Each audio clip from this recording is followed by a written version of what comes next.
Hello दोस्तों, नमस्ते, प्रणाम, हर हर महादेव। मैं नीलम बिहार वाली रोज सबके प्रणाम करतनी और हमारी विवाह गीत के रोज सब ढेर सारा सपोर्ट देचा। अच्छा लगे कमेंट जरूर करब जे हमरा ई गीत के कवन गारा नवा पापा साझे जे लागेला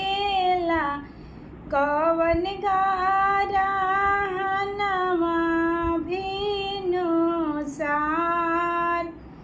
कवन गारा नवा पापा साझे जेला गेला कवन गारा नवा भीनो सार कवन गारा नवा पापा गेला कबाजे उगारा होय सूरज गारा नवा बेटी साझे जे लागेला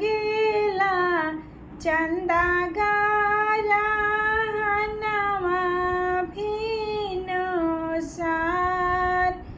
बेटी